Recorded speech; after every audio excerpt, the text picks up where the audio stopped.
It's nice to speak with you today, Dan. And today I'm looking forward to hearing your views on the 5 characteristics of all sustainable Agile methods. Could you first provide a brief background of yourself? Sure. So I have a Ph.D. in computer science. I studied chaos theory and optimization techniques and parallelism back when I was a super nerd.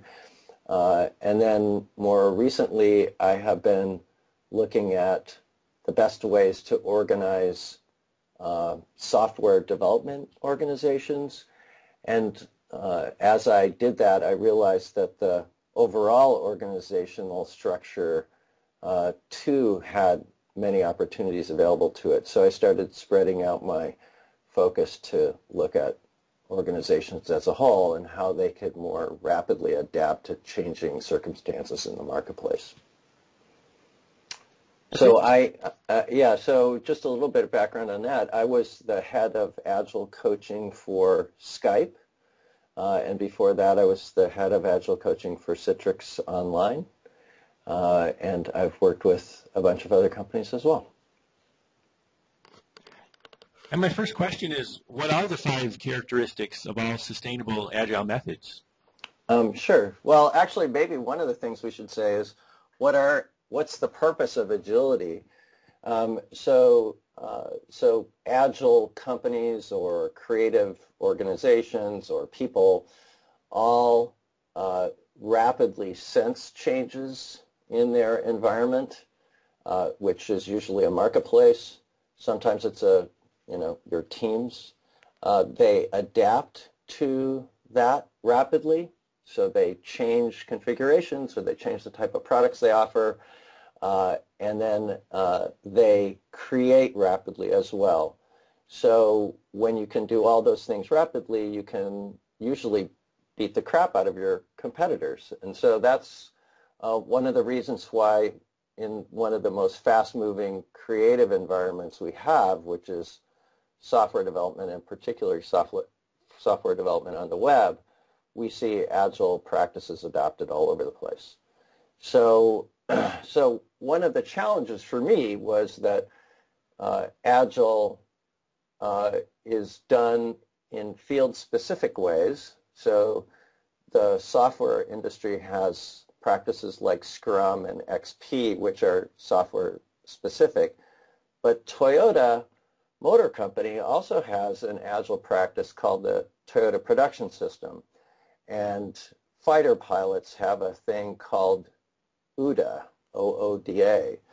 And quality control has other practices as well. So when I started trying to characterize Agile practices, I studied all of those things and tried to come up with the basic principles that all of them share.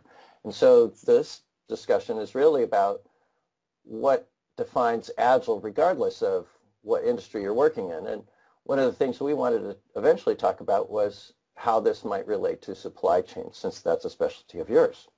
So here's what Agile practices all do.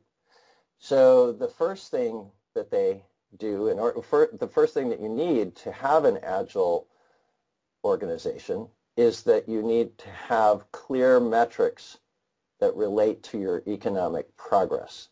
And I use that term economy or economic metrics to refer to the things that really drive your business. So a nonprofit can have economic metrics, and those economic metrics are related to its mission. So if it tries to save more people from malaria, then counting the number of people that have been saved from malaria by the organization is something that you would want to increase. So that's one of the metrics in your economy.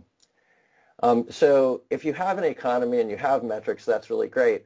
But one of the issues you have is you need to measure your progress against the economy. So here's where you need leading indicators that you're doing something that's on the right path. So we can't use things like stock price to measure economic progress because it lags so far behind the actual work that you're doing that it doesn't help you adapt fast. So that's the first principle that an Agile organization has to have. If you don't have that, you can't build, the other patterns really build on that. So the second pattern is that Agile entities adaptively experiment for improvement. So they actually measure, they measure their progress, but then they look at that progress and they say, what could we change in the way we do things or the things that we're producing or that sort of thing that might increase the metrics that we think are relevant, the metrics in our economic progress. And they can, so when they're experimenting, they might experiment on a long time cycle, you know, big behemoth company that has a lot of slow moving parts. It might take a while for it to actually, you know, re-instrument or reconfigure its organization to try something new.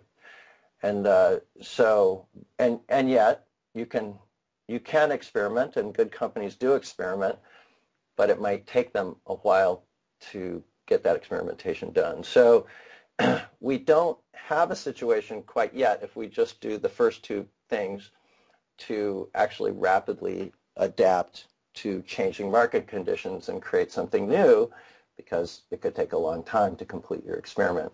So the third property is the thing that really gives us a minimal agility, and that is limiting work in progress. So limiting work in progress means that if we have a lot of inventory in our supply chain, that inventory is work in progress. It's something that someone actually delivered to a distribution center, but then it's just sitting there with asset value, I guess, but it's not really being deployed right away, and so that cash flow is locked up in that inventory. And this is one of the things that, of course, Toyota pioneered, this idea of reducing inventory, limiting work in progress by actually implementing just-in-time manufacturing. So Toyota qualifies as an Agile entity, and it did all of these three things. So that's pretty good. If you can do all those three things, you are Agile. One of the things that we've discovered in the software industry is that it's really easy to lose agility. We have software developers, they're very creative, people value them, and then executives may swoop in and take your most valuable contributor on a team and take that person away to work on some special project.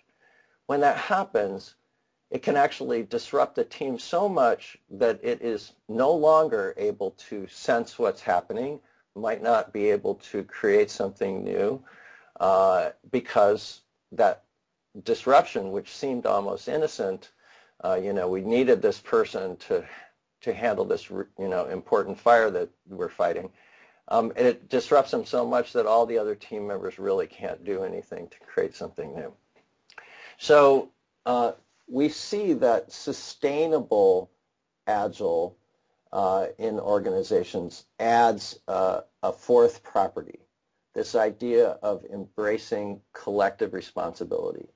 And this is a pretty subtle and I think sort of philosophical and cultural for an organization. It says this, when I join a team, I am implicitly signing a contract that says, by joining the team, I agree that whatever this team produces, I will feel personally responsible for making sure that that collective contribution works. So if I join a team and I know how to test software, for example, which I happen to know, and then the team also has developers on the team, and one of the developers is out, and as a result, we're not actually able to produce something of value, then my sense of collective responsibility will motivate me to learn what I can to make up for the fact that that person is missing. And so that sense of collective responsibility really drives learning in teams and organizations to make up for someone who's missing, or if the market changes radically and we just don't have anyone with the skills that we need on the team, my sense of collective responsibility will motivate me either to learn what I need to know to contribute in a way that's needed, or I will be motivated to help the team find someone to hire and bring into the team to make that work. So that fourth thing really helps stabilize agility in a team or an organization. So one of the things that we find, however, is that these four things are not common in large organizations. It's not common to have a sense of collective responsibility for the things that we produce. We have a role, a job description, and when we follow the rules and the job description, we think that we've done what we needed to do. And so the rest of an organization can be hostile to Agile practices, policies and procedures about compensation and performance evaluation. Even if you have an organization that doesn't have a sense of collective responsibility, and then you have a whole team full of people who feel that way, it's really easy. Those team members become kind of vulnerable. So what can happen is if you have a blame culture in the organization, and then you have a bunch of people volunteering that they will take responsibility for a problem and they start fixing it, they say, well, I could have done this and I'm going to do that in the future, and then they start doing it, they're very vulnerable to getting fired, unfortunately. It's very sad. So in order to create kind of an expansive agility, one that in a sense defends itself by bringing other people into the tent, we have a fifth pattern called solving problems systemically.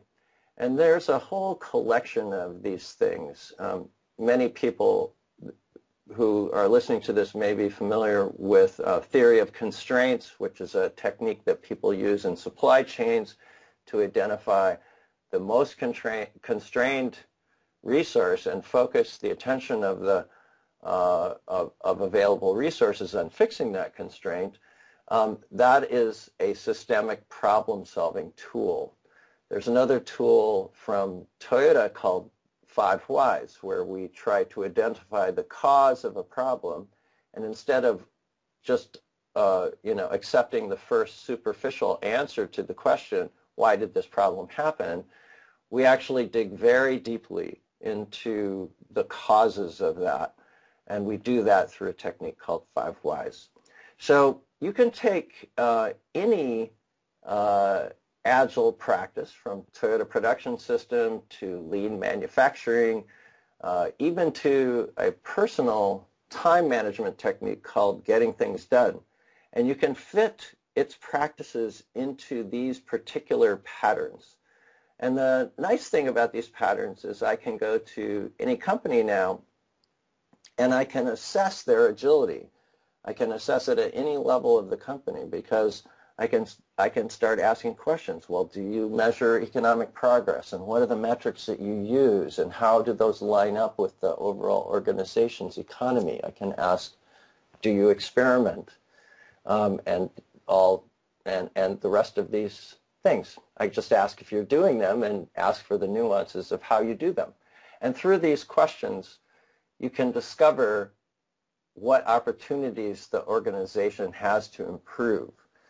Because when you improve any of these, you improve the agility of the company. So there you have it. As much as I could compress this, I've given you a little overview of agility. My final question is, do you have any recommendations for supply chain professionals on how to implement these 5 characteristics? Sure. So supply chains, of course, involve everything from a manufacturer all the way through to delivery to a store and ultimately a customer. And so that chain is a long dependency chain. And of course, Toyota production system has something to say about that with just-in-time manufacturing and limited inventory.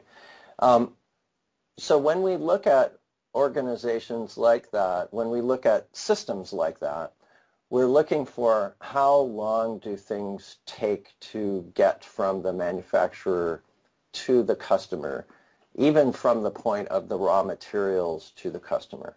And so economic progress for a supply chain can take us up a level in a sense. So if we're really trying to provide the best value possible to the customer, and if we're some element of the supply chain, when we think systemically, that bottom property on the list, we actually think not just about our little piece of the supply chain, but about the overall supply chain and how we might be able to improve that delivery rate.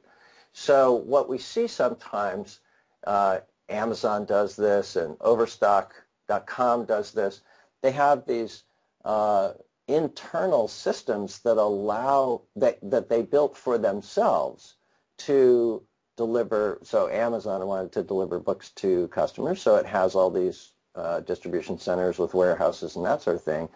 And then they started saying, hey, you know, the supply chain solutions that we provide for ourselves, there's things that we could provide to customers as well. And they started making those supply chain facilities available to others. So individuals who have extra books can actually ship them to Amazon.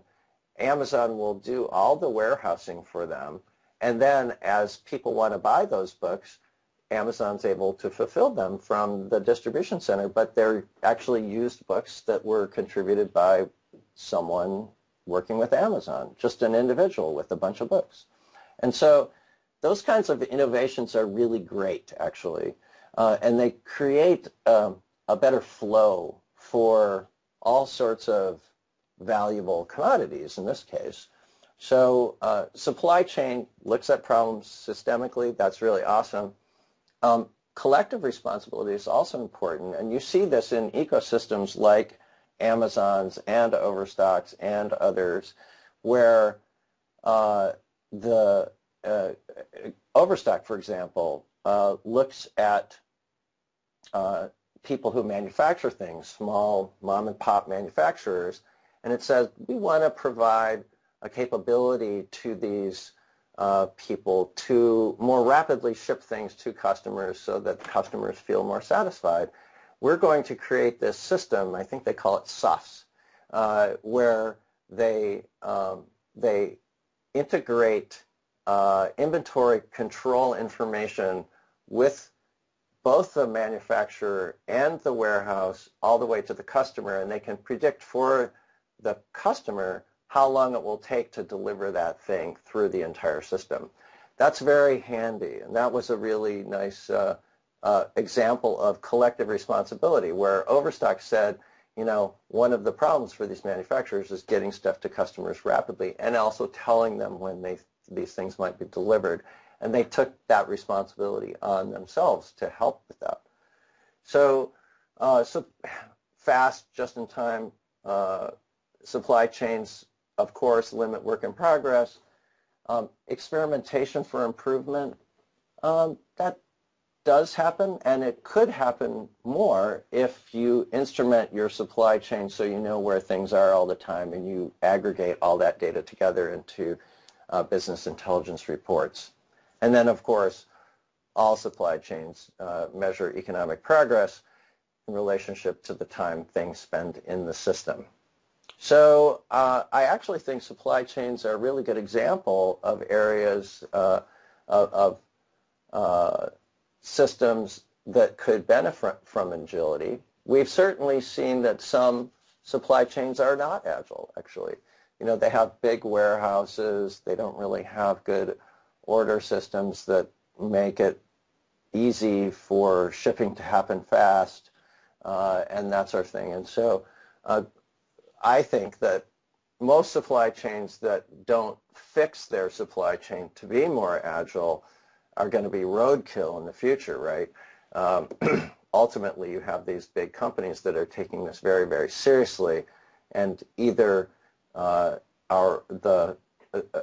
slower supply chain's business will be disrupted by a company like Amazon that suddenly decides to go into their supply chain market, or they'll be disrupted by their own competitors who decide we're going to be agile. So anyway, that's what I got.